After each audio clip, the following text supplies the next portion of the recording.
Hey, what's up? What's up? So, today we're going to be talking about how Tory Lanez's driver has come forward and he is saying that he saw Kelsey with the pow, pow, pow.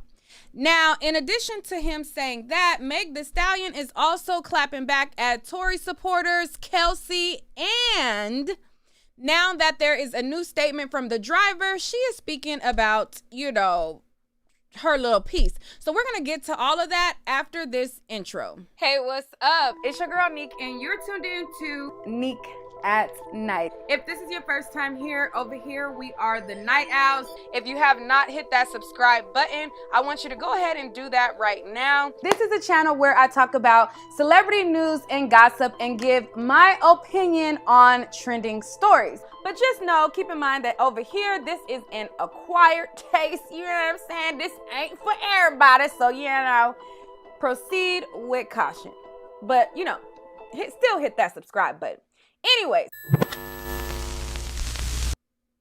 Okay, so boom, we about to get at it. And I ruffle feathers because it's an acquired taste over here. You know what I'm saying? It's an expensive taste. Okay, that's why the low budget bees in the back can't, they can't really afford to sit with us. Okay, so that's why they be so mad and so bothered, because it's an expensive acquired taste. Okay, but y'all make sure y'all hit the like button because I'm sure to ruffle some feathers. And I need your likes to help me on along the way, okay? Because I have a lot to discuss today regarding the statement that Quan made, the statement that Meg the Stallion is now making, and all of that in between. Now, there's two things that I'm going to be talking about. I'm going to be talking about Meg the Stallion, Partisan Fontaine, their little clapback. And then after I get into that, then we're going to get into the meat and potatoes of this statement that the driver is now releasing a year later. Okay, and we're going to talk about it because, baby, what's it giving? So first, let's get into this Meg the Stallion and Partisan Fontaine little situation. So as you guys know, or some of you guys may not know, Meg the Stallion released a song called Cobra. And in the song Cobra, she had this little line in the song where she mentioned her cheating boyfriend that she caught in bed with another woman in the same bed that they sleep in. Now, in the song, she did not mention any names, so that allowed her fans to be very dense, gullible, and try to act like they don't know who she was talking about. But today I'm gonna help you understand exactly who she was talking about, because you got to feed these stands sometimes with the information like a toddler. Okay, so sometimes you have to break it down like they're a toddler so people can understand, so that they can stop playing in your face and they can stop playing dense, and we can stop playing the who is she talking about? She never said who she was talking about. We don't know who she was talking about. So we can stop playing that game. Okay, so let's get on into it. So let me pull up the lyric so I can quote exactly what she said. Okay. And then we're going to get into what Partisan said. And then we are going to get into what Meg said. And we are going to do it like this, like that, like this, and like that. All right. So these are the lyrics of the song. This is Meg the Stallion lyrics for Cobra. And let me find that one lick-a-bicky line. That one lick-a line. Let's see. Okay, right here. Here we go. All right, so the line go a lick of something like this. Okay. It say, man, I miss my parents. Way too anxious, always cancel my plans. Pulled up, caught him cheating, getting his wanky whacked in the same spot that I'm sleeping. Okay. So she says she pulled up, I'm so anxious. I canceled my plans. And so he didn't even know that I was supposed to be pulling right back up. I pull up and he getting his wanky whacked off. Now, a lot of people started to play the whole, We don't know who she's talking about line. And before I even get into what Meg said, what he said, and all of that, we're just going to debunk that right now because y'all be playing slow, and I don't like that. I don't like it at all. Not even a little bit. Not even a little bit. Not even a little. So let's get into it. So in the song, she is talking about a very specific time in her life, okay? This is not a song about the last 10 years of her life. This is not a song about the last 5 years of her life. This is a song very specific to the time period that she started to get dragged online with the Tory Lanez situation. So this song has a starting point, okay? So the starting point of the song is her being dragged online with the Tory Lanez situation, okay? So let's go right here because, baby, I don't like when y'all be playing like that, and it just doesn't rub me the right way when we act slow on purpose. I don't like it. I don't like it. I don't like it. So the song starts off, it says, breaking down. I had the whole world watching, but the worst part really is who watched me. Every night I cried. I almost died, and nobody tried to stop it. Long as everyone getting paid right, everything be okay, right? I'm winning, so nobody tripping. Bet if I ever fall off, everybody gonna go missing. So this is at the height of her success. There is a scandal.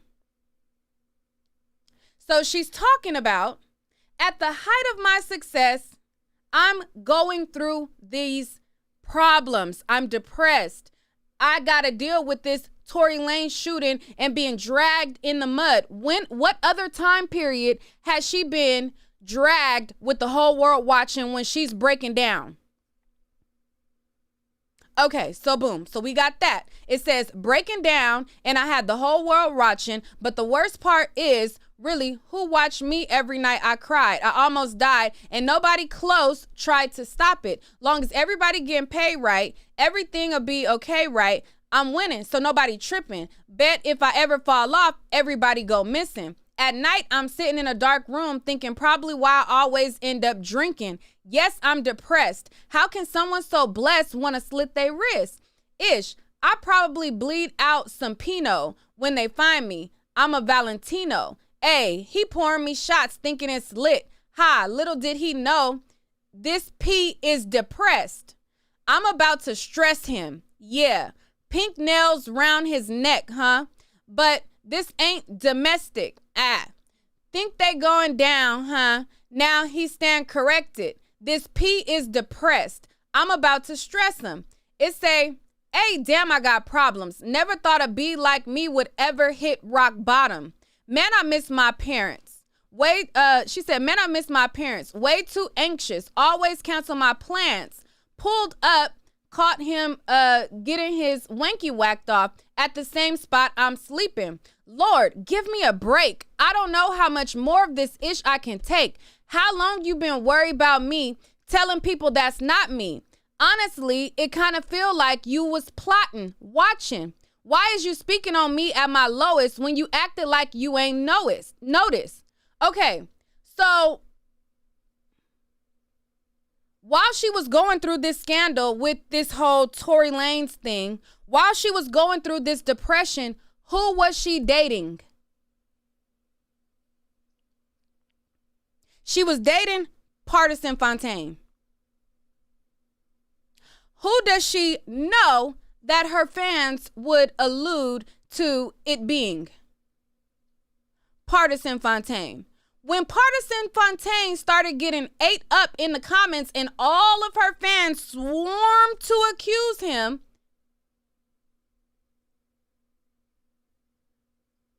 did she say, no, I'm not talking about him, y'all relax?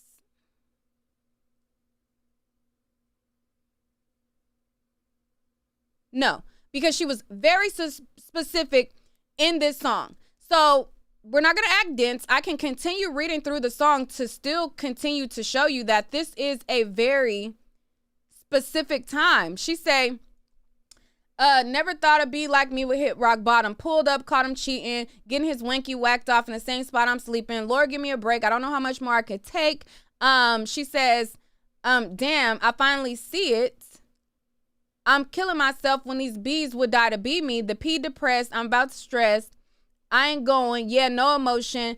A back outside. Yeah, back in motion. He keep calling. I'm going to ignore it. He say I'm crazy. Don't I know it? So anyways, the song is very specific. So although, like I said, y'all want to act dense, it's very specific. So now let's get into what he had to say. So he also released a song in response because he's not going to play dense. We know who she's talking about. And he knows who she's alluding to. And her fans also know who she was alluding to. So therefore, he wrote a response song. And in his response song, this is what he said. He said, after watching people drag your name and talk about you in unfavorable ways in order to get attention, clicks, I never thought you would do something like that to me. Oh, I'd like to apologize for no longer keeping up with your lies or supporting your habits to tell half-truths.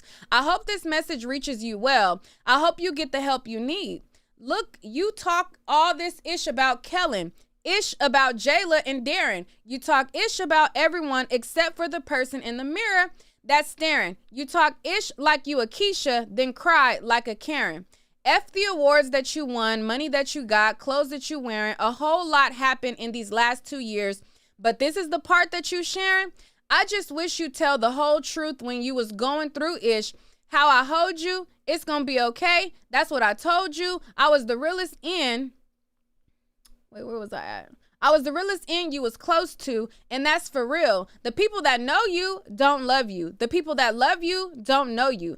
I loved you out loud. I was vocal. I said, you never seen that up close. I said, come here, baby, let me show you. Sit down for a second, girl. You need to hear this. Be for real. You ain't even realistic. You got lipo, then you started posting gym pics. The things that you're doing is sadistic. Spent hours doing glam, not a blemish, but your foundation is off. You need to fix it. Clean up your spirit and not just your image. Okay? I thought that's what you was doing with your downtime. When the snake shed its skin, it only changed the outside. You got emotional hurdles, man. The work you need is internal. When love goes bad, can't believe it. Archive pics because you can't delete it. Damn, see me with Jada Kingdom, and then you went to Jada Pinkett. You went Jada Pinkett. Saw you popped out and wished you the best. You see me pop out and you start gripping your chest. Damn, thought you was on an island healing. I guess the new album needed a villain, a brand new way for you to be a victim. And you did all of this on my daughter's birthday. Oh, girl, you consistent. Ish. I gotta love you from a distance. Same end that you did all the tags for the beats. You let that end tag, let him beat. You let me give him that when we meet. Even that I kept discreet. I asked you to your face, did you F them ends? And you swore on your mother, I knew from then. I couldn't trust her, more lies from the lips of a lover, same lips that I got tatted on my shoulder. Even then I kept my composure, I was supposed to. This the girl that I'm trying to propose to, etc., etc., etc. So, and he has so much more on his song. But I just wanted to get through like some of the main points. So that's what he said. So now he is doing interviews, okay? And when he went on an interview, he was asked straight out, flat out, why did y'all break up? Did you cheat? What's the answer? And like a nigga mostly would, he danced around the answer, okay?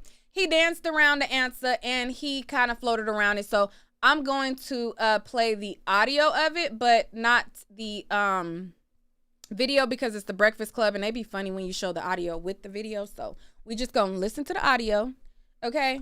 And then we gotta go from there. Hold on, don't I already have a tab for this?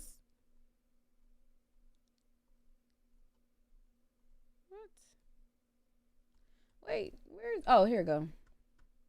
Y'all break up? Damn. I mean, because he's never like directly answered the question. Why did we break up? There's a laundry list of reasons that could have caused us to be apart. And I don't want you to give any of them because you still love that young lady. That was my next question.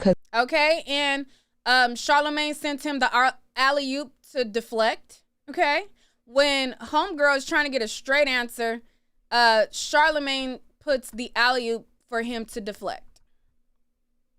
Break up. Damn. I mean, because he's never like directly answered the question.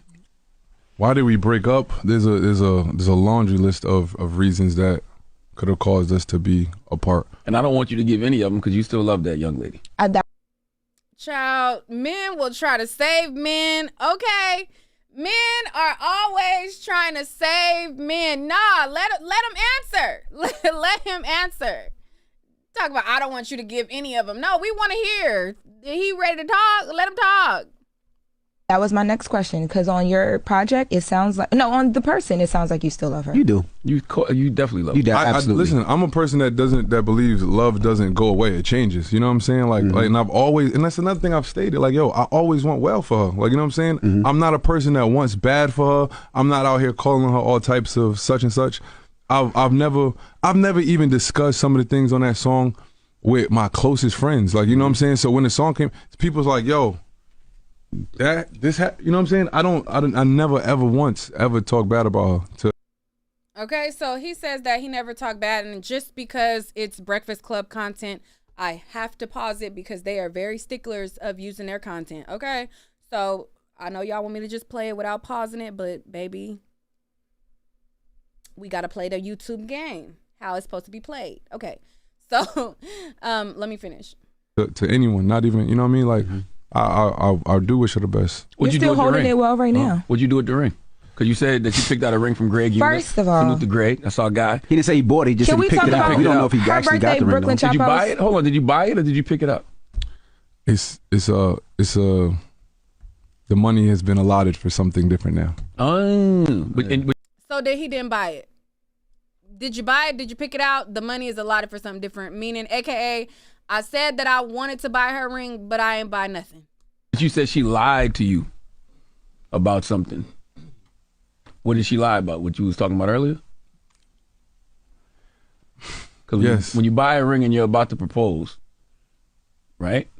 So you found out she lied about something, and that made you change. He didn't say he bought no ring, okay? Charlamagne, stop putting words in his mouth and stop trying to help him. He said the money was allotted for something else now. Let's just say the money is allotted for something else now. He didn't say he bought a ring. You better pick up what he putting down and stop trying to put words in his mouth. Change your mind. I felt like it made me definitely have to second guess where we was at. You know what I mean? At that time, like it did damage. You know what I'm saying? Like internal. I don't know if it made us break apart, but it was just like it definitely took a blow to me. So what happened? Why did y'all break up? Damn. I mean, because he's never. All right. So he didn't say right there, but hold on. He did another interview with Angela Yee. I want to play that before I get into what Meg the Stallion is saying now, because he made two statements and then we're gonna get her statement. So hold on. It should be a clip coming up of him, what he said on Angela Yee podcast. Hold on, let me see real quick. Cobra song, she talked about you, you know, in the same bed that she sleeps in, right? So you said it wasn't there. So what did happen? Did you cheat? That's not what happened. Put it like that. That's not what happened at all. What's cheating? No. Don't do that. No. Please. Because, don't you do that. No. Because I really need to go there. I really do. Did you get your dick sucked by somebody else? I'm not deflecting. Did she catch you getting your dick sucked? Absolutely not. Okay. Absolutely not. Did you have sex or you intimate with somebody else while y'all were in a relationship? Absolutely not. You're saying you didn't cheat? Absolutely. But this is my thing, right? Okay. Is hiding text messages cheating from your partner? Is that cheating? Well, what are these text messages? Well, I feel if like it's something that you got to hide from your partner, is it cheating? right, and that's what I was going to say. I feel like anything, and I've answered this plenty of times. I feel like anything that you are doing that you would not do in front of your significant other I feel like that's a form of cheating. Or anything you don't want. Define cheating. What's cheating? What? Don't play. Her doing. Right. Whether it's emotionally, physically, intellectually, if it's something that you're not going to do right in front of your partner or something that you wouldn't accept your partner doing from you, then yes, that's cheating. Yeah, that's just my thought. So did you cheat? In that regard, I say so. You know what I mean? In that regard, I say so. Typical N-word right there. He gave some typical N-word responses, and it's like, boy, but he did outright say that him being in the bed and getting his winky whacked off, he said that outright was a lie. He did outright say that. And he did outright say that that wasn't true more than one time in this little series. But what he said was interesting. So now let's get to what Meg the Stallion has to say in response. Because she didn't appreciate she didn't pick up what he was putting down, and she didn't appreciate it. Okay. It's bothering people so bad. Like, I don't know what that means. And I don't want to keep this long because I know people are going to chop this up the way they want to chop it up and twist my words and make me something else. But wait, is she playing music in the background? I just hearing this. Am I hearing music? I just feel like I'm Megan Thee Stallion, and I just want to be Megan Thee Stallion. I just want to drop my music. I just want to talk to the hotties. I just want to shake my ass. I want to have as much fun with this shit as I used to. But it seems like every time I take a step forward to heal and do something different, motherfuckers be like, no, come back. Get your ass back to this negativity. Come back this way. You're not supposed to be smiling right now. You're not supposed to still be getting deals. You're not supposed to be in movies. You're not supposed to be recording albums. You're supposed to be sad where you was with me 2-3 years ago. When I got in a relationship, all that shit was deleted. I was sat the fuck down. I was sat. I was seated. I was very much happy where I was at. If this man is saying, I didn't cheat on her, I didn't do that, well, why the fuck is you responding to me? Do you know how many niggas y'all claim I done fucked with? Meg, if you're gonna be anything, be for real. Y'all both playing in our face, okay? If we gonna be honest. He playing in our face, and you, with this statement, is also playing in our face. If he didn't do it, why he responding? Why did everybody think he did it? Why were you very specific as to the time period that it happened? Y'all both playing in our face, and I'm just not a stan of nobody, and I'm not falling for it either way. Either way, okay? Either way. If I was with all these men that y'all say I was with, girl, you know what man?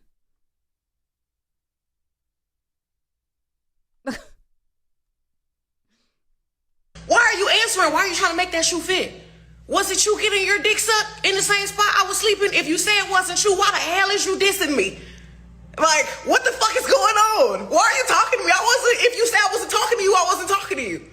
Like, you just wanted to fucking find a reason to bash me. It seems very strategic. Like, it feels like... No, Meg, you were very strategic in mentioning him, okay? And he had a right to defend himself. Don't play victim now. Like, the thing with Megan Thee Stallion is I absolutely believe that Tory shot her based on the evidence that was presented in court, and we're going to talk about that next. She is a victim in my eyes for the Tory shooting, but she is not a victim to everything. And the problem I have with Meg is she makes herself be a victim to everything. And it's like, Megan, let's call a thing a thing. You playing in our face, and so is Party. Party playing in our face, deflecting, talk about money is allotted for the ring, and you said that you done picked out a ring, and you ain't put down no money on no goddamn ring, and you over here talk about what's cheating. Define what's cheating. What is that? Like, both of y'all are playing in our face.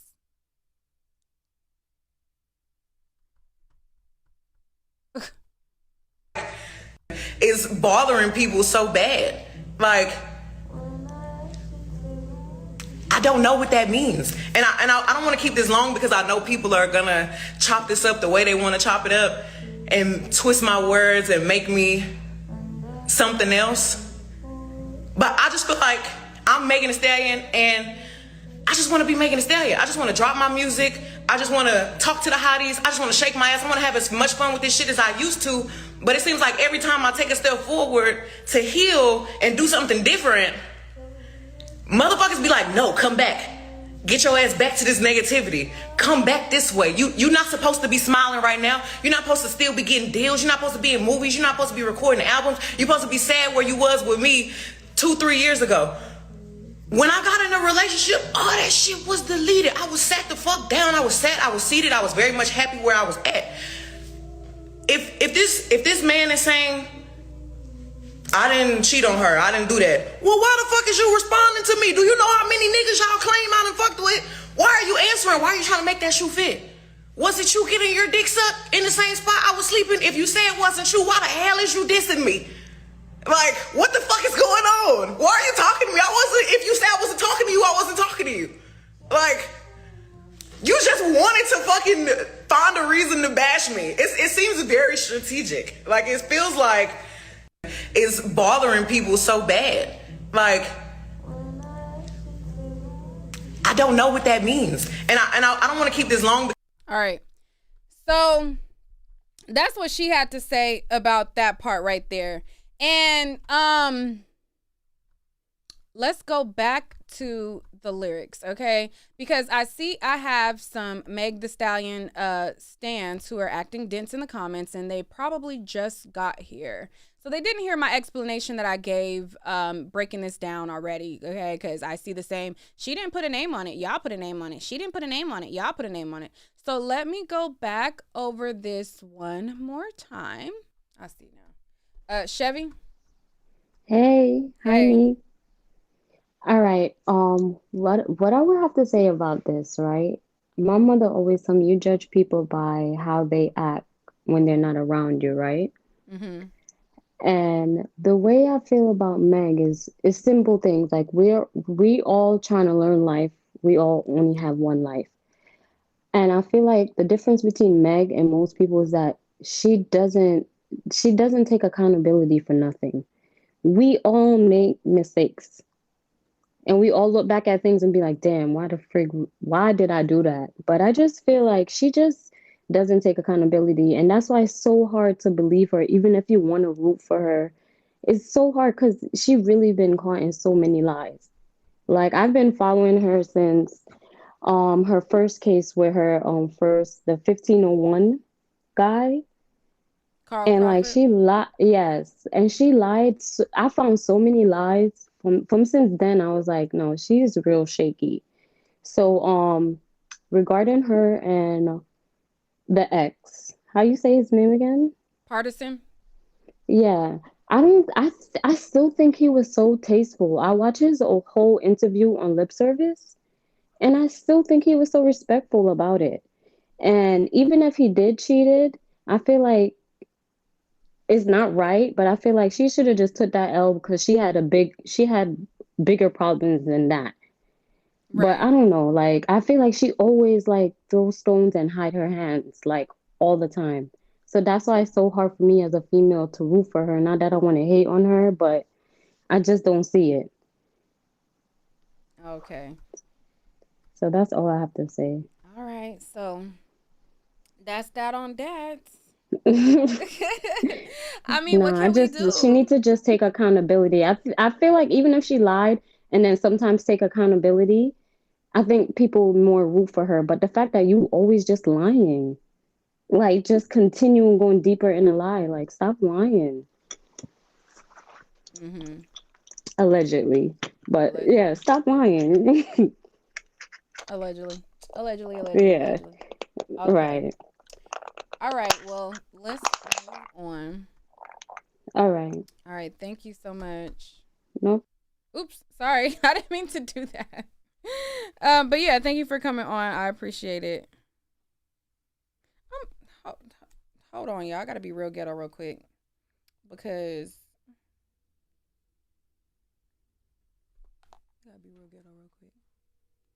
hold on. They said leg.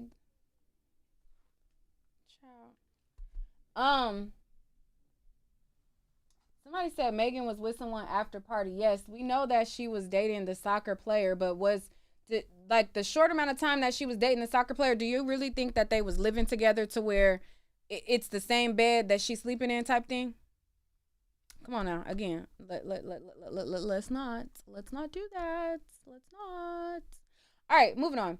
All right, so let's get into the new information that has come forward from Tory's driver. Now, Tory Lanez driver is trying to help Tory Lanez out, and he is trying to basically shoot him some type of reasonable doubt in this situation because he is now speaking up. So if you guys don't remember, we talked about Quan and we talked about him coming to court on the last day of court when court was going on. So if some of you guys are new here and some of you guys may not know, I covered the Tory Lanez trial and I was there for the last 2 weeks, okay, of it. And so basically I got like a big chunk of like a lot of the coverage, and I was also the one who released the jail phone call and the ambulance ride that Meg Thee Stallion had, and a lot of the exclusive exhibits before any of the major outlets with the help of and alongside with Street TV. So Street TV and myself, we both decided to come. He showed me how to get them.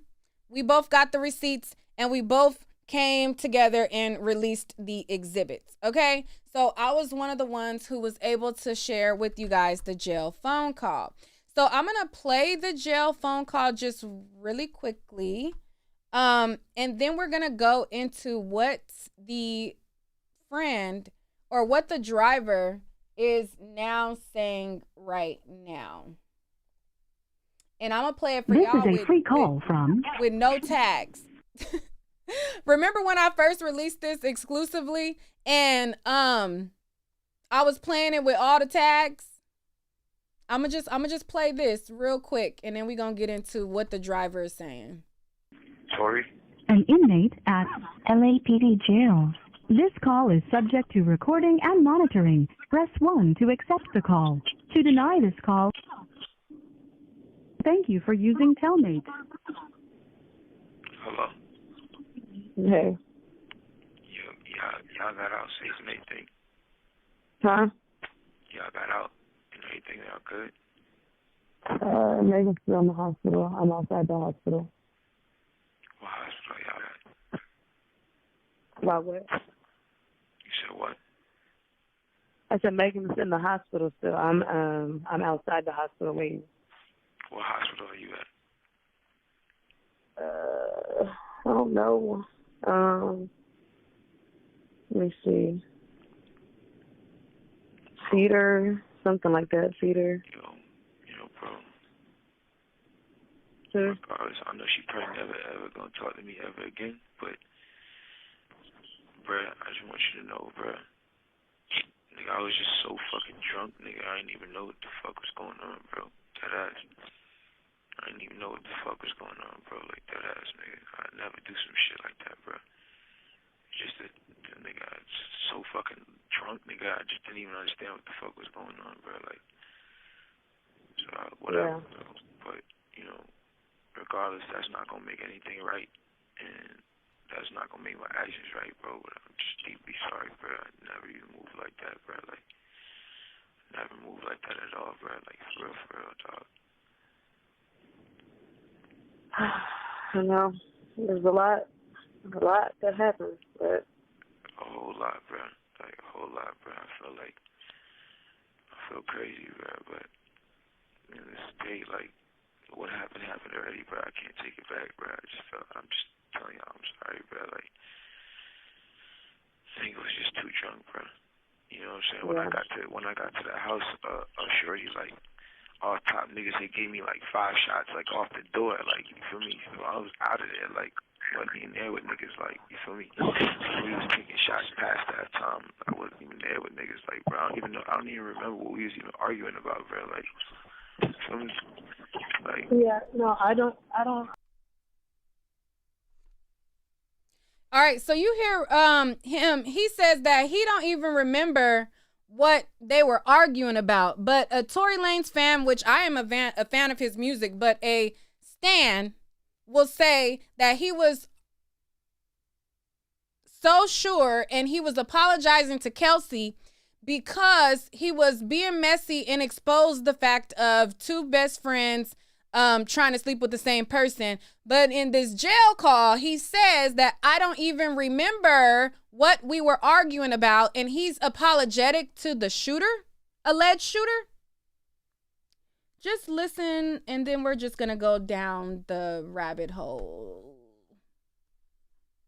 When I got to the house, shorty, like, all top niggas, they gave me like 5 shots, like, off the door, like, you feel me? So I was out of there, like, wasn't even there with niggas, like, you feel me? We was taking shots past that time. I wasn't even there with niggas, like, bro, I don't even remember what we was even arguing about, bro, like, you feel me? Like, yeah, no, I didn't even. I was already fucked up by the time you got there, so I don't know how much. It's like, you know, but tell me what hospital she's in. I just told you, Cedar Medical Center. Alright, you ain't got Quan's number, right? You ain't got my security number. Quan, I do have his number. Can you call this nigga Quan and tell this nigga, bruh, you get a chance, bro, just figure out what you gotta do to bail me out this shit. Okay. Thank you, bro, I appreciate it. I'm sorry again, bro, like. I think honestly, I think we're gonna try to, because obviously, like, the longer you're in there, the more hot it's gonna get, because you know it's already on, like, there's no names released yet, but the report is already out. Again, he's apologizing to the alleged shooter, but it's because, according to Tory stans, because he slept with both friends, but he's behind bars and she's not behind bars, and he's apologizing to her after just admitting that he don't remember what they were arguing about. Let me bring that back. Cedar Medical Center. Alright, you ain't got Quan's number, right? You ain't got my security number. Quan, I do have his number. Can you call this nigga Quan and tell this nigga, bruh, you get a chance, bro, just figure out what you gotta do to bail me out this shit. Okay. Thank you, bro, I appreciate it. I'm sorry again, bro, like. I think honestly, I think we're gonna try to, because obviously, like, the longer you're in there, the more hot it's gonna get, because you know it's already on, like, there's no names released yet, but the report is already out, you know. But like, out is what? What you mean out? It's on some app. You know, Megan's team is on top of this. So, yeah, but like, niggas don't. There's no way that Megan's on, like, the thing. What'd you say? There's no way that Megan's, like, on the thing. No. So far, none of that is there. But I mean, yeah, I don't think it's gonna be one of those. If anything, the only nigga that's gonna get this backlash is me. It's not gonna be her. But no, I'll let you know. Alright, it is what it is. Regardless if I get out of here today. Why wouldn't the alleged shooter get backlash that he's talking to? He says the only person who would get backlash is me. It wouldn't be her. But the alleged shooter is on the other line. Why would Tory get backlash if the alleged shooter is the one that did it? And why is he apologizing to the alleged shooter?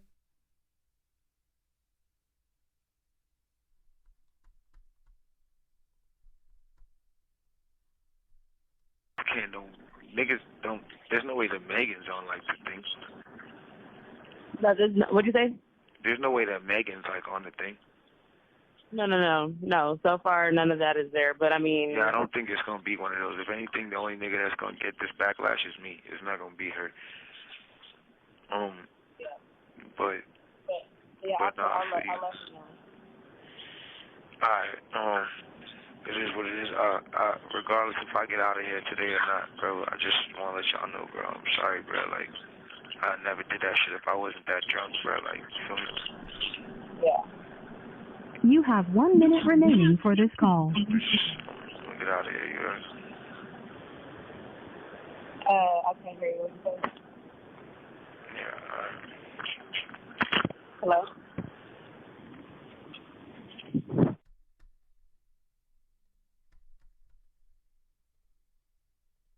He said, I would have never done that if I didn't get that drunk. He apologizes to both the alleged shooter and the alleged victim. And he apologizes because had he not been drunk, he wouldn't have did it. And a few moments before, he also said he doesn't even remember what they were talking about.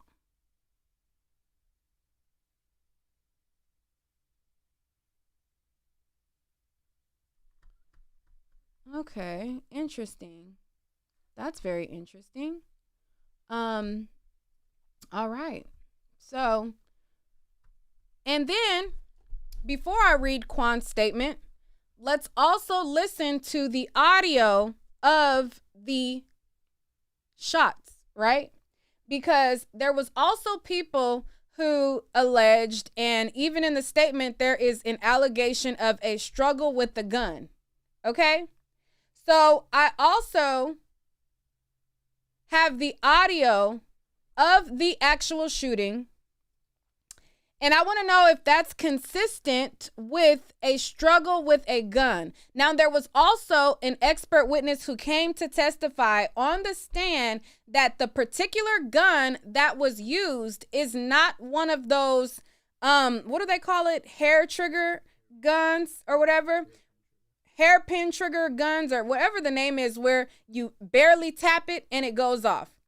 This is not that gun. The specific gun that was testified based on an expert is you have to use, and I forget and I have to refer to my notes, but you have to physically squeeze the trigger, squeeze the trigger, squeeze the trigger, squeeze the trigger. So I want you to listen to the audio of the gunshots, okay? Because I also have those. And then we're going to read what Quan had to say after that.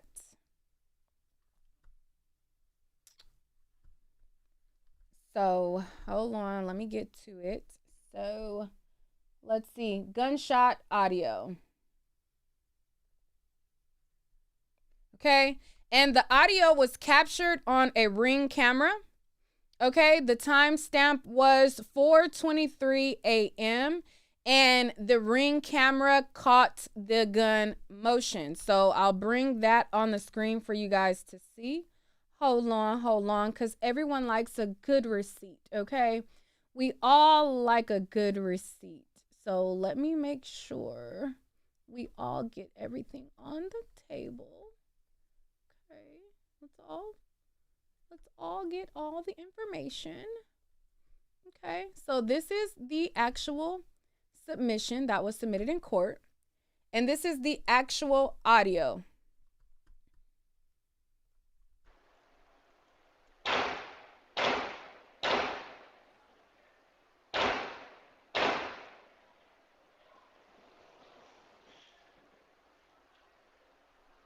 Okay, so let me play the audio again.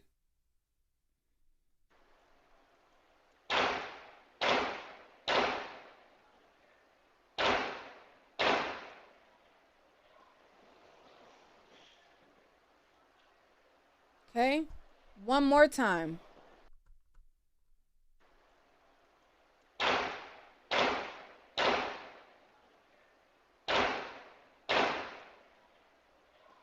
Okay. I'm trying to imagine a struggle with a gun that expert witness testified that you have to use force to fire. And I'm trying to trying to imagine it.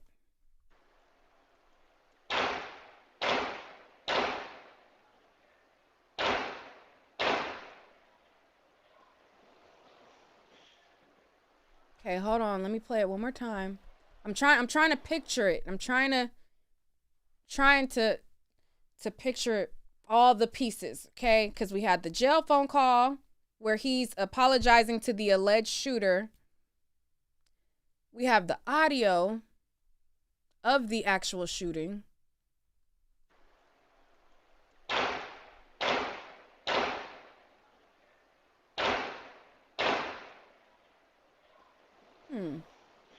Does that sound like somebody's like struggling over a gun? And like this isn't like accidental fire of one shot. These are boom, boom, boom, boom, boom. So anyways, I think we heard enough of that. Okay, so now let's get into Quan. So let's pull up Quan. So this is Quan right here. Okay, so this is the guy who was at the scene that night. Okay, so Quan went down to the station to get fingerprinted for GSR. Kelsey went down to the station to get fingerprinted for GSR. Okay, we got Kelsey, we got Quan. And Tory Lanez also went down to the station to get fingerprinted for GSR. Okay. So we have Kelsey, Quan, and Tory. All right. Now, GSR was found on Kelsey, and GSR was also found on Tory. Okay. Both of them tested positive for GSR. Quan did not test positive for GSR. Okay. And so now let's hear Quan's version of events. All right. So this first hit the net due to shout out to Mob Radio. She had the exclusive and she posted these first. So basically what is happening is like I said, there was a motion, okay? So there was a motion of appeal sent in by Tory's camp. And a lot of times when you like have connections to certain lawyers or you make certain things, like you could get stuff without going through like the procedural way. So she was able to get it however she was able to get it. And it hit the internet. Okay. I was sent the documents from Megan Cunith. Okay. So Megan Cunith sent the documents to me after she got them. So I have the documents as well. So shout out to Megan Cunith who sent them to me directly. She always be looking out when it comes to covering these cases, and not just this Tory Lanez case. Megan Cunith helps me like with like navigating the court system a lot. Like, she's helped me with that a lot. So I have to give her flowers. I don't care who mad, who care, who feel away. It is what it is. My problems or my, associations are not influenced by other people's associations, and how other people feel is how they feel. And we're going to leave that at that. So just wanted to give the timeline. Mob Radio had the exclusive first. Ooh, shoot. Damn it. I did not mean to put his, I'll go back and edit that out. What's the timestamp right now? The timestamp is 1 hour and 5. I'll go back in.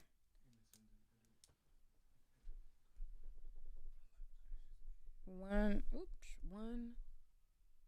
hour and 5 seconds. Oh shoot. Anyways, that part is not important. So let's go to the next page. So the next page is this one.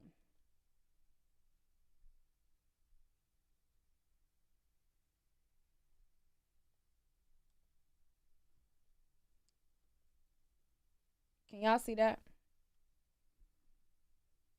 Try to make it big. Enough. Okay, that's a little bit better. All right.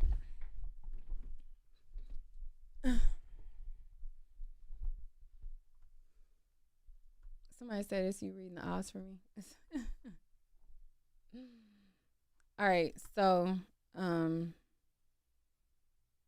let's read through it.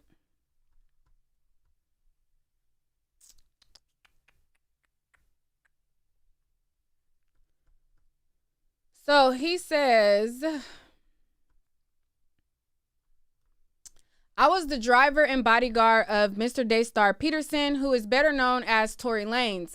In July 2020, Mr. Peterson has been known to me for 7 years. At the time of the incident, I had worked for Mr. Peterson for 3 years. He has not only been my employer, but I also consider him to be a close personal friend. He says, on July 12th of 2020, I was asked to drive Mr. Peterson to the home of Kylie Jenner, where Miss Megan Pete and Kelsey Harris were present. Mr. Peterson was at Miss Jenner's home for approximately 2 hours when I received a call to come pick up Miss Pete and Miss Harris. Miss Pete, Miss Harris, and myself left Miss Jenner's home, but I was asked by Miss Pete to return because she stated that she had forgotten a shoe. When we arrived at Miss Jenner's home at the time, Miss Harris stayed in the car while Miss Pete exited. Miss Pete did not enter the home at this time as she went around the back to the pool area where Mr. Peterson was located. Both Miss Pete and Mr. Peterson returned to the car after a few minutes. Miss Pete was bickering, but I am unsure of the exact words she was saying. She seemed upset. The four of us left Miss Jenner's residence. As I began to drive, Miss Pete started to fight with Mr. Peterson. They were going back and forth. I remember Mr. Peterson saying that Miss Pete, that he was going to tell Miss Harris what was going on. I do not remember what street we were on, but Miss Pete asked me to stop the vehicle. I did as she asked, and Miss Pete went to sit on a nearby bus stop. Mr. Peterson went and spoke with Miss Pete after the 2 minutes that they returned to the car, and I began driving again. Miss Pete started the argument again, and Miss Harris asked what was going on. Mr. Peterson told her that he and Miss Pete had been dating and intimate. Miss Harris was upset by this as she and Mr. Peterson had been dating in the same manner prior to any relationship with Miss Pete. Miss Pete and Miss Harris began fighting. Okay? So it says that they started fighting, and then he said,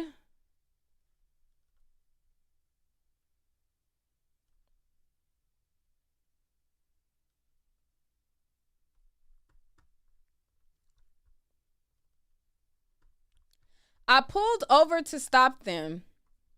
Hold on.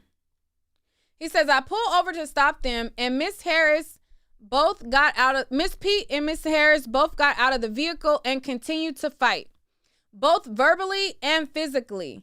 I broke up this fight and was pulling Miss Pete towards the back of the car. I saw Miss Harris with a gun in her hand. Mr. Peterson ran from behind Miss Pete and myself towards Miss Harris. Mr. Peterson and Miss Harris began struggling as Mr. Peterson tried to unarm Miss Harris. I was still pulling Miss Pete and did not see who shot the weapon. I was lucky I was not harmed. And in my opinion, Miss Pete was also fortunate. The whole incident happened so quickly within just a couple of minutes. I wanted to present this evidence during Mr. Peterson's trial, but was prevented from doing so as the district attorney was not ready to cross-examine me, and later they did not call me due to the holidays and the court schedule. I believe I should have been allowed to present this evidence at trial. Now, Before I go into the details of his statement, I'm only going to address this last part, which is inaccurate as it is written. This is inaccurate in how it is presented. He says, I wanted to present this evidence during Mr. Peterson's trial, but was prevented from doing so as the district attorney was not ready to cross-examine me, and later they did not call me due to the holidays and the court schedule. I believe I should have been allowed to present this evidence at trial. That is not factually true, how he wrote that at all. Okay? So let me tell you what actually happened as it pertains to his testimony. And let me tell you what actually happened as it pertains to Kelsey's testimony. And let me tell you what actually happened as it pertains to EJ's testimony. Okay? So these three individuals up until court had not given a proper statement. Okay? EJ, I believe, Kelsey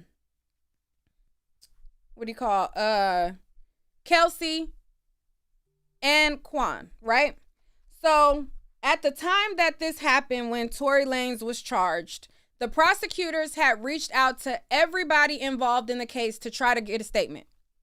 Nobody gave them a statement, okay? Kelsey did not give a statement. Quan did not give a statement. And to my knowledge, EJ did not get a statement. They didn't get a statement from the bodyguard of Megan Thee Stallions. They did not get a statement from any of the key people at all. The only people that they officially got a statement from is the person who observed this over his home, which is Shawn Kelly. Okay? So that's number one. So they first get a statement from Kelsey in September. Okay? That is the first time that they heard Kelsey's side of the story. So 3 years go by. The shooting happened in 2020. 2021, Kelsey doesn't give a statement. 2022, 2020, she didn't give a statement. 2021, she didn't give a statement. And then 2022 is when she decided to get a statement once they revealed that she had GSR on her. Okay? So she gives a statement in September. The trial is in December. From September, when she gave her statement, Quan still has not given a statement. When the trial starts, witnesses start coming up. Quan still has not given a statement. EJ comes to court, and when EJ comes to court, the prosecutors, I believe, still had not heard what EJ had to say. So they took EJ upstairs, and we were on recess. I was literally there in court when EJ testified. I have the picture in my phone. I could pull it up, show you, because I took a picture with EJ, okay, if y'all need the receipt. But those of y'all who are night owls, y'all know that I was there, okay? So the day that EJ comes to testify, we're in court, and they were unsure whether EJ was going to come or he wasn't going to come, okay? So when EJ came, they were like, okay, we'll go ahead and put him on the stand after we talk to him. So the prosecution goes upstairs, the defense goes upstairs, and they basically talk to EJ about what he's going to say on the stand, because before you put any witness on the stand, each side has to have a time to be able to talk to that witness so that they can prepare their strategy to cross-examine them. That's literally how court goes. You talk to the witness, see what they're going to say, and then you present what you're going to do. They go up, they talk to EJ, they get an understanding about what he's going to say. They put him on the stand that same day because EJ wasn't there. He wasn't a big key witness. He was a supporting witness to tell us what happened before the shooting, but he was not there at the shooting at the time that it happened. So for him to just quickly get questioned at the courthouse, it made sense for both sides to not delay putting him on because he didn't really have the key bada bing about what happened at the shooting because he wasn't there.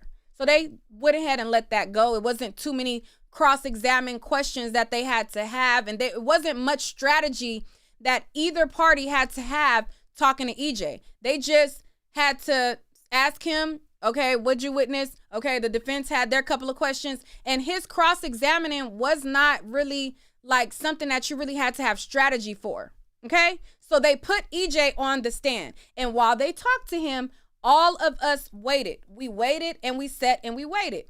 So then the court trial is going on. A week goes by. Shawn Kelly testifies. EJ testifies. Experts testify. Meg Thee Stallion's bodyguard is missing. Quan is missing. None of them have come forward and given a statement. None of them have said anything because the bodyguard of Meg Thee Stallion was a key person because he allegedly had key information after the fact. Tory was supposed to have told him, or, you know, after the fact, and he was supposed to have picked up Kelsey or whatever. Like, he had a big role in it, and Quan, who actually seen it, had a big role in it. Both these people were missing. We get down to the last day. It is the final day. All of the witnesses have been called. The prosecution is ready to rest their case, and the defense brings in Quan. This is the very last day of the trial, right before they are ready to give the jury the case, okay? So they're proceeding thinking that Quan is not going to testify because he had not showed up. He had not given a statement. He had not said anything. So the very last day of trial, in comes Quan. So we're looking like, oh my God, Quan comes up here. He about to testify. The prosecution says Quan is a star witness. We want to properly have time to sit and talk to him and depose him. Whatever legal word they used, talk to him, question him, depose him, whatever. They said, we want to do it tomorrow, sit, depose him, and then, because I believe, what day did Christmas fall on? I think Christmas was like on a weekend or something. Hold on, let me get the exact dates so that we can be factual here, because a lot of people are not using common sense and are not being factual. So Christmas Eve was on a Saturday. Okay, so this was all happening on the 22nd, and I believe this was actually Thursday, the 22nd. Christmas Eve is Saturday. Christmas Day is Sunday. He came into court, and I believe, from my memory, it was that Thursday. Okay? So when he came into court, they said tomorrow, the 23rd, we want to sit and depose him. If you guys are watching any of the YSL trials, what's his name? The one that supposed to have killed his friend. What's his name? The one that supposed to kill his friends. Y&W Melly. If y'all have been watching the Y&W Melly trial, if y'all have been watching the YSL trial, what is the main thing between defense? They want to have a chance to depose the witness. We haven't been able to question this witness. They haven't given us this witness. They haven't, and that's like a major thing in the case. You have to have the opportunity to talk to key witnesses. So he comes in on the 22nd. They say, we're going to talk to him on the 23rd. The 24th is a Saturday, Christmas Eve. The 25th is Christmas. So because the jury has family, they're like, we'll put him on the stand on the 27th so that we can give the jury one day with their family. So he'll go on the stand on the 27th. They said, rightfully so. I feel like that's fair. So Tory's team said that they didn't want to hold up the jury. Okay? They didn't want to hold up the jury. So therefore, they were going to proceed without him. So him saying that they didn't allow him is not factually correct, because that's not how it happened. They wanted to depose him, as they should. This is the main guy who's seen the shooting. They have to have proper questions to question him. That's not something that you just spare at a moment. Like, you know, that's their right to depose him. So that's not factually true. Now, as far as the other statements that he made where he says he saw Miss Harris with the gun in her hand, Mr. Peterson ran from behind, Miss Pete and myself towards Miss Harris. Mr. Peterson and Miss Harris began struggling as Mr. Peterson tried to unarm Miss Harris. Now, this part of it does somewhat match what the witness, Shawn Kelly, said. So Shawn Kelly, hold on one second, because I have my little crusty dusty journal. And I took notes. So Shawn Kelly, hold on, let me get to his part. Because we had to take notes while we were in court. Shawn Kelly's testimony is this. He said that it was a chaotic scene. Okay? He said he heard 4 to 5 gunshots. He saw the female. He said he saw the muzzle flash go off near the female. And he said he initially thought that Kelsey fired the shot. Okay? He said he never saw anything in her hands, but he saw the defendant, which was Tory Lanez. Okay? He said he saw the defendant, which is Tory Lanez, with something in his hands, and he was shouting torrents of abuse. He said he was really agitated, going crazy. He said he was the loudest in the group. He said after he fired the shots, that then Meg the Stallion fell. He said the gunshots came from the defendant, and then at that point, he was more specific and said that the gunshots didn't come from Meg or Kelsey. So this is what was testified. I got my notes and I wrote it down. There. So then he was cross-examined because they were saying, hey, you said the female shot. And then he was basically clarifying that he seen Tory Lanez shoot the gun, and he said that he was shooting everywhere. But he did somewhat say that he saw the females, you know, getting into it. He said everybody was fighting. He said it wasn't just the females. He said everybody was fighting. And that is what he testified to. Okay? Let me see if I have more details on his testimony. Hold on one second, because I had to write, notes. Okay, and so now let's listen to what Kelsey had to say as she described it. So Kelsey describes this situation as well. And let me play for you guys what Kelsey said. Now, this is hard work here, okay? So if y'all could support me by sending in a Cash App or a Super Chat, I greatly appreciate the hard work that I put it in for you guys, trying to break everything down and make everything clear. Okay, I know I'm long-winded though. And thank you to the comment who said that my skin was flawless. Thank you. So anyways, let's get on to what Kelsey said when she was deposed in September. Because once she got on the stand, she's totally changed up, and she didn't know anything in a month after she was very detailed in September. So let me jail call, 911 call, body cam. Oh, here we go. Kelsey interview.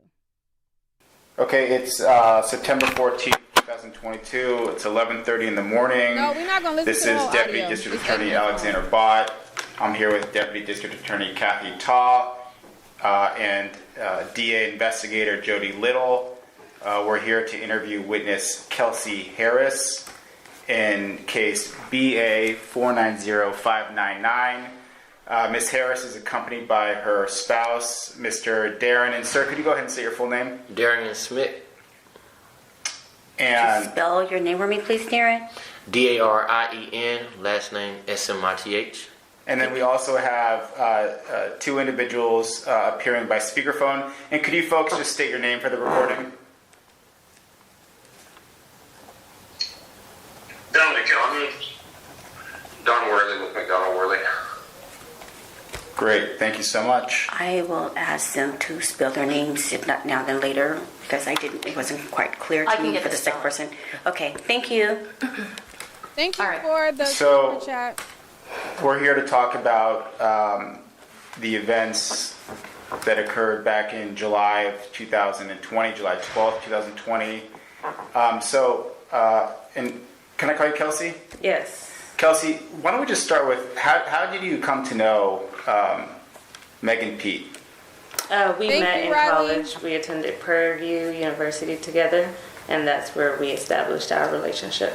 So how long had you known her at the time of the incident in July of 2020? How many years do you think? I would say roughly around 6 to 7 years. And how would you describe the nature of your relationship? Were you friends? Were you work associates? Yes, we were friends, and of course, as she grew into her career as an artist, I came along as an assistant or a team player, best friend. And how long did you work with her as an assistant, would you say? From 20. I don't know the exact years, but maybe late 2018 or early 2019 up until the incident. Okay. And what were you and Megan doing out in Los Angeles on July 12th, 2020? I actually had returned back to Los Angeles. Thank you, I had Cash. came back from Houston after coming over the coronavirus. Okay, so let me this is the last time that I'm going to address this right here. So I see a couple comments saying that when she got on the stand, she said that she lied in this interview. When she got on the stand, she was flip-flopping and not giving clear answers about anything. And when you present a case to the jury, this was played so that because she had such a drastic change from this to on the stand, it was played to, number one, prove that she was not pressured to give her statement, as she tried to allege. And this was played to prove the very detailed and descriptive nature that she explained the events. Kelsey, when she gave this statement, she was very clear. She was very concise. She was very on point on trying to make sure that they were very clear on how each incident happened. You have to use your common sense to think what happened in between to her getting on the stand and getting amnesia. What's more believable? This Kelsey or the Kelsey that's on the stand? And that's exactly what the prosecutors told the jury. They said someone got to her, and they presented it as they felt like she was given a bribe, okay? And they basically said, you listen to the audio of her September tape. They said, what's more believable? The Kelsey that talked to us on the tape where you could see that she was comfortable, she was not coerced, she given her statement, or the person who gets on the stand who has total amnesia. What's more believable? The jury went with the more believable statement, which is her giving detailed accounts of what happened on this tape.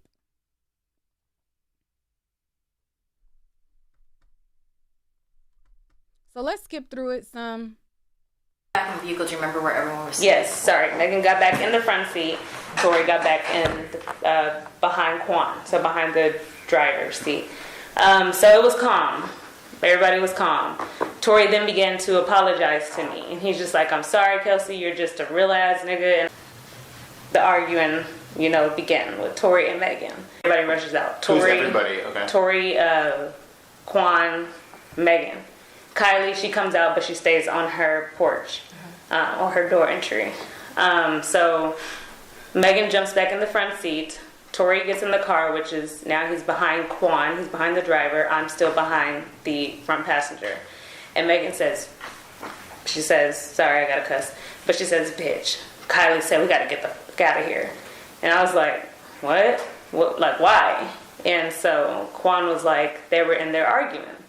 I guess Tory and Megan. And so what they were arguing about, I don't know. Okay, again, Miss Nicole, you say that doesn't matter. She says she lied and made statements to protect herself. She said she was forced to do that interview. And because she said she was forced to do the interview, they played the interview to show that she was not forced to do a damn thing, that she was sitting there comfortably talking and they was not pressuring her at all. Which is why the jury heard the whole thing so that they can hear that she was not forced and they can use their common sense as a bribe was talked about. And on the stand, she said, Child. It was kind of like, whoa, okay. And now we're leaving. And so Megan's in the front, Quan's driving, you're in the back seat behind Quan. Megan. Or behind Megan, and Tory's behind Quan. Correct. Okay. So we're leaving, we're driving, going down the road. Megan is laughing still. It's like an uncontrollable laugh.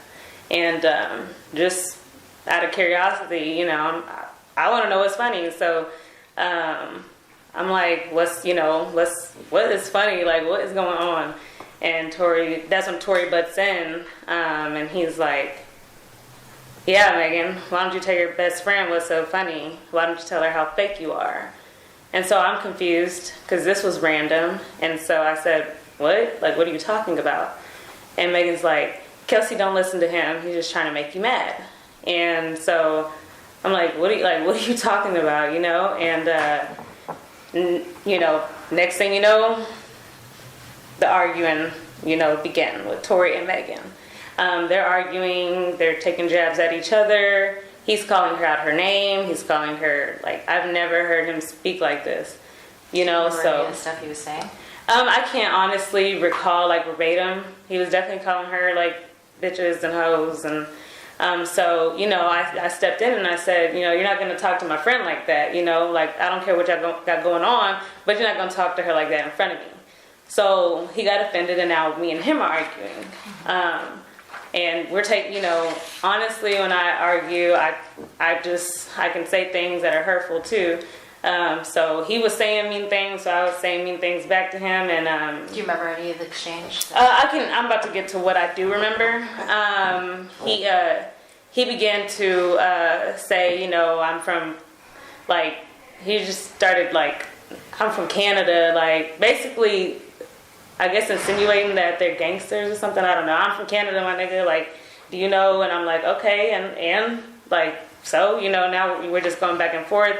It's I'm going back and forth with him. He's going back and forth with Megan.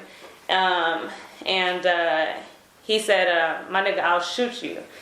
And so He said that to you? He said that to me.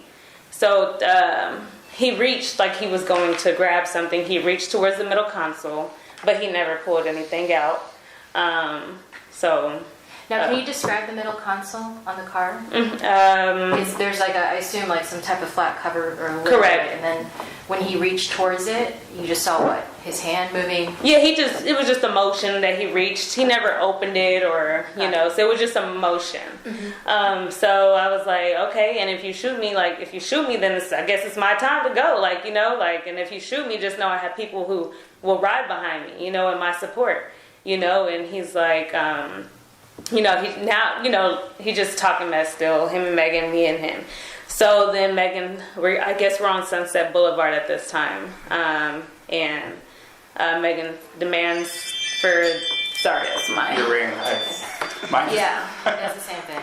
Megan demands for Quan to pull the vehicle over. So we pull over, and we're actually by a bus stop. Megan jumps out the vehicle. Tory follows behind her. Quan stays in. I stay in. Because it's just like we're in the middle of a road. Like, we're just arguing. This is, So. All right. So now, let's hear what Quan had to say in his statement. So, you heard what she just said. They pull over. They're arguing. Megan jumps out the car. Tory jumps out the car. They're all arguing. So let's go back to what the driver just said. Hold on. He said, on July 12, 2020, I was asked to drive Mr. Peterson to the home of Kylie Jenner, where Megan, Pete, and Kelsey Harris was present. Mr. Peterson was at Miss Jenner's home for approximately 2 hours when I received a call to come pick up Miss Pete and Miss Harris. It says, Miss Pete, Miss Harris, and myself left Miss Jenner's home, but I was asked by Miss Pete to return because she stated that she forgot a shoe. When we arrived in Miss Jenner's home, Megan went in. I think I skipped past when Kelsey talked about this, so let's go down to the part. It says, Miss Pete and Mr. Peterson returned to the car. After a few minutes, Miss Pete was bickering, but I am unsure to the exact words that she is saying. She seemed upset. It says, as I began to drive, hold on, wait. Okay, it says, as I began to drive, Miss Pete started to fight with Mr. Peterson. They were going back and forth. I remember Mr. Peterson saying that he was going to tell Miss Harris what was going on. I don't remember what street we were on, but Miss Pete asked me to stop the vehicle. I did, and she asked Miss Pete, and she went to sit at a nearby bus stop where Mr. Peterson went and spoke with Miss Pete. After the 2 minutes, they returned to the car. Okay, so far, that lines up. Well, let's bring that back a little bit. That sounds identical here. So do I not believe what Kelsey said in this statement, but I believe what Quan said in his statement?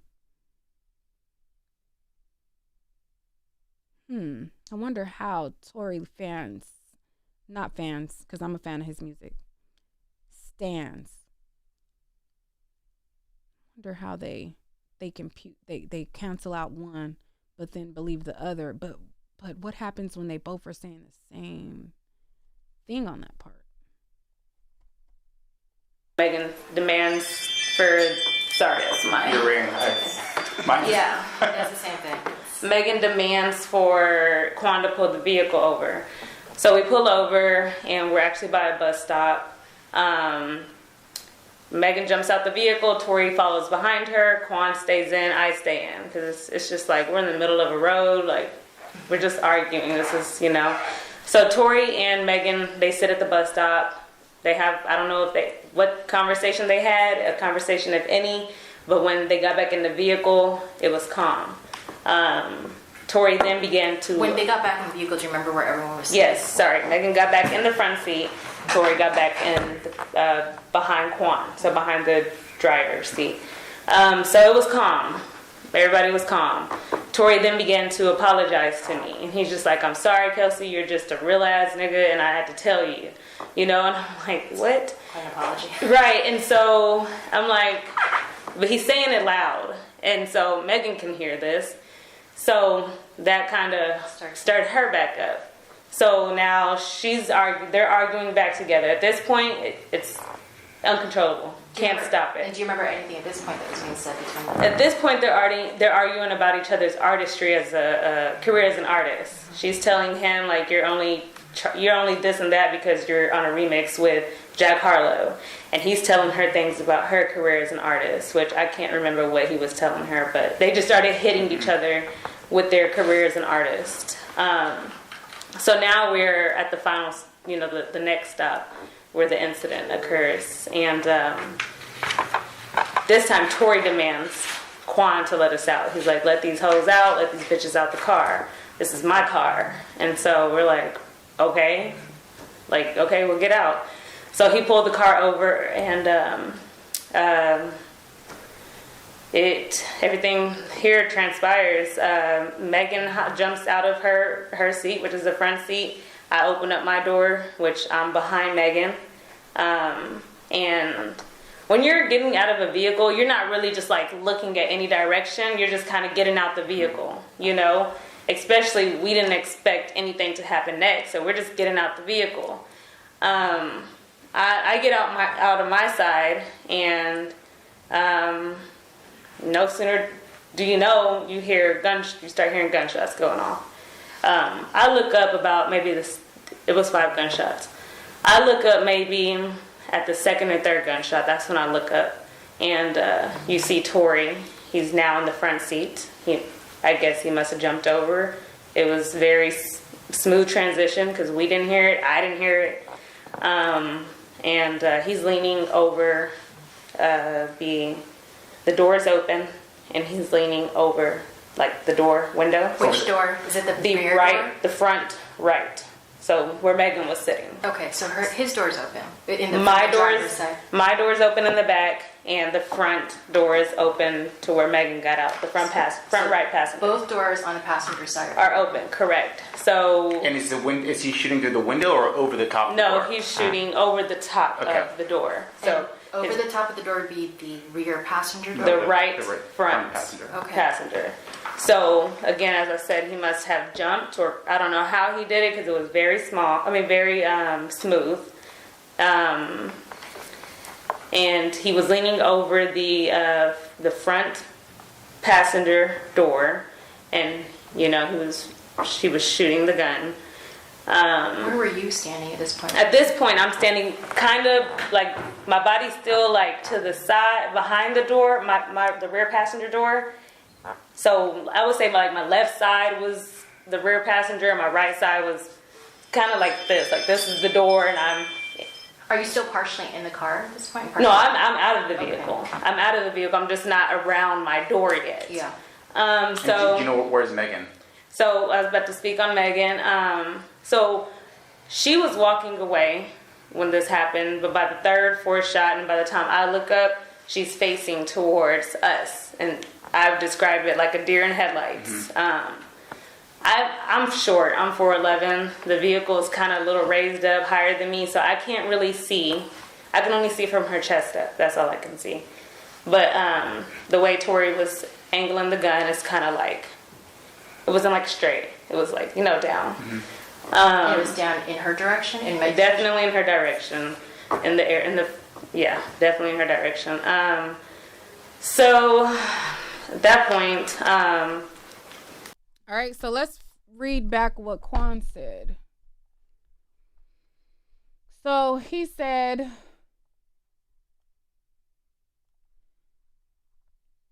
I don't remember what street we were on, but Miss Pete asked me to stop the vehicle.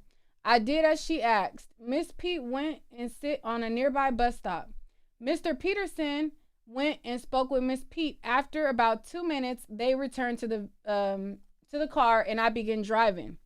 Miss Pete started the argument again. Okay, so as you see, Kelsey said when they got in the car, it was calm. She said that he starts saying that Kelsey is real as B and all of this. And then she said that Megan started arguing again. So he's saying that they got in a car and Miss Pete started up the argument again, and Miss Harris asked what was going on, and Mr. Peterson told her that he and Miss Pete had been dealing and intimate. Miss Harris was upset by this, and she and Mr. Peterson had been dating in the same manner prior to any relation with Miss Pete. Miss Pete and Miss Harris began fighting. Okay? So then he said he pulled over to stop them. Miss Pete and Miss Harris both got out the vehicle and continued to fight. both verbally and physically. I broke up the fight and was pulling Miss Pete towards the back of the car. I saw Miss Harris with a gun in her hand. Mr. Peterson ran from behind Miss Pete and myself towards Miss Harris. Mr. Peterson and Miss Harris began struggling as Mr. Peterson tried to unarm Miss Harris. I was still pulling Miss Pete and I did not see who shot the weapon.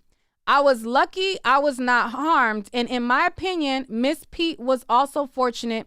The whole incident happened so quickly within just a couple of minutes. Okay, so now let's look at the evidence of what happened at exactly 5 minutes after the shooting. So the shooting occurred at 4:23 a.m.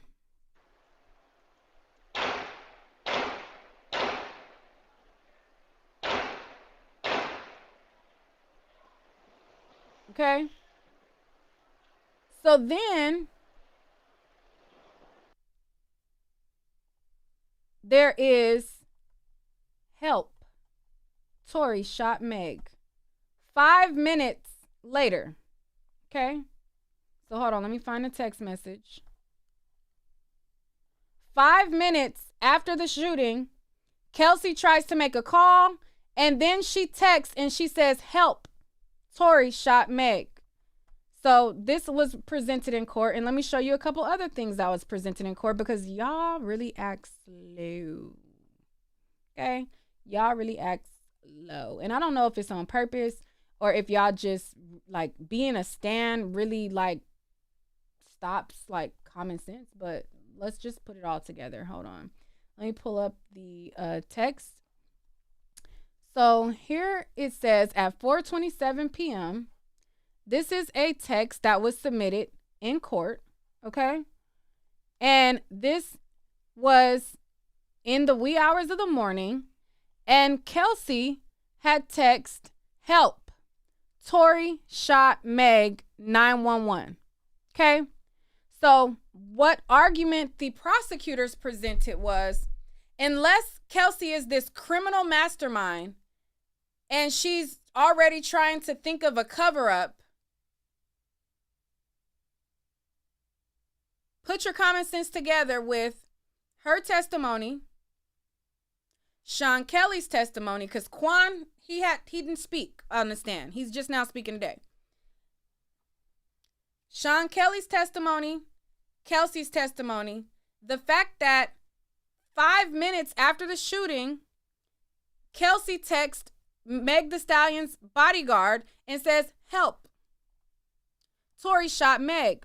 Then they also presented in court Tory Lanez himself from his social media account saying that Kelsey did not shoot Meg the Stallion. Okay. So there was a post that went up on the Shade Room. Okay. There was a post that went up on the Shade Room, and this was also evidence submitted in court. So it says, this goofy AN say he ain't shoot her, and they literally have matched the bullets from his gun to the ones in her foot. So somebody in the comments said, people are saying Kelsey shot her. Tory Lanez's verified social media account says that's not true. So we have the jail call of Tory apologizing to the alleged shooter, saying that he's sorry for it happening and that he didn't even remember what they were arguing about. We have a text message from Kelsey 5 minutes after the shooting happened where it says, help, 911. Tory shot Meg. Then, oh, I forgot. We also have the body cam footage of the arrest. Should we go over the body cam footage of the arrest? The time is not off of the text. What are you talking about? It say Sunday, July 12th, 4:27 a.m.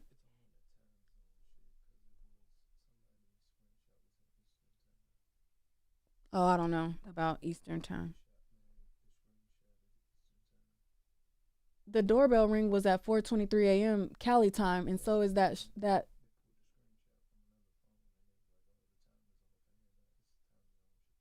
I don't know what you're talking about.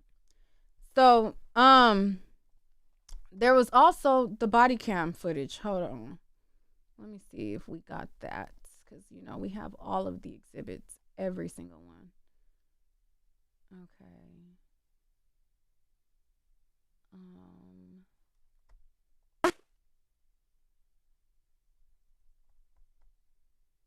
Okay, no, that's Kelsey.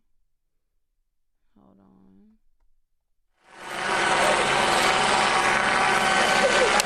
All right, don't move. Give me your arm. Okay.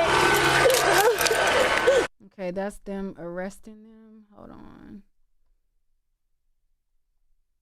Meg in the ambulance. What is this? Oh, yeah. And then 3 right here. Oh, good eye. Cool. Any hits at the car? Yes, somebody's injured. No, I mean like... Oh, no, here, no. That's what we need to find out. Yeah. Okay, that's when they were investigating. Hold on, where's the body cam footage from the scene?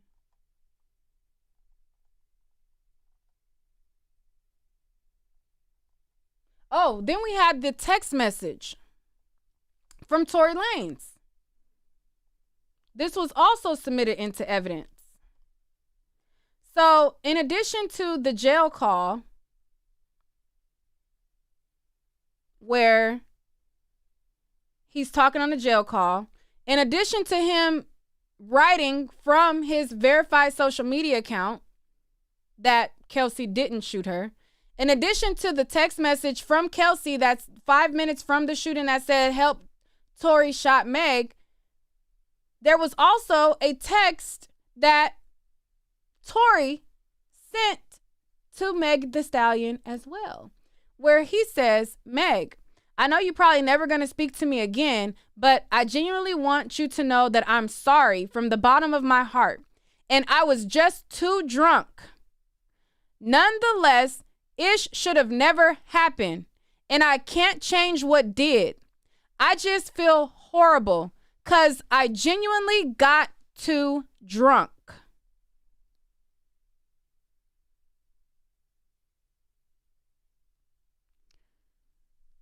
Oh, I forgot. He's apologizing to her because he outed the fact that he was sleeping with 2 best friends, even though the best friend is the alleged shooter, but he's apologizing for just getting too drunk. But he's the one that she's accusing of shooting him, but he's apologizing to her, even though she's accusing him of shooting him.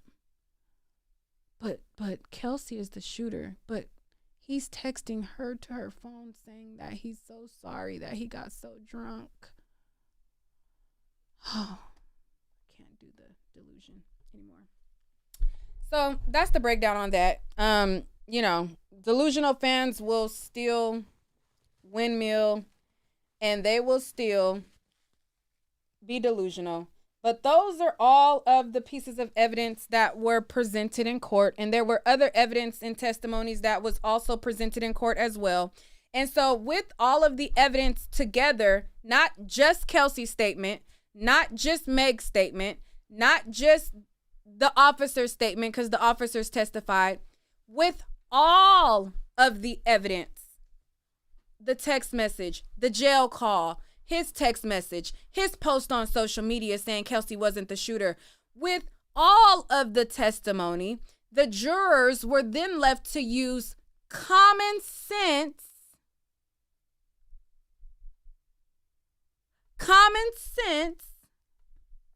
on who the shooter was.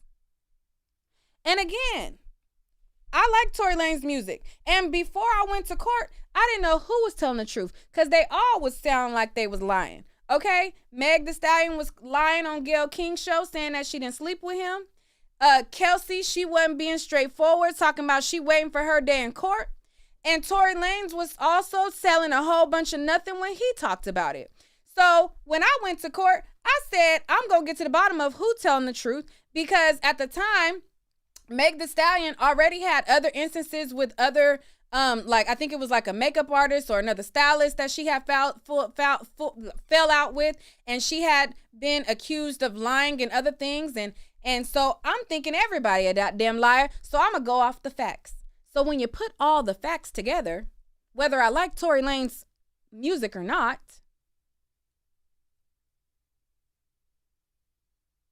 I feel like he did it.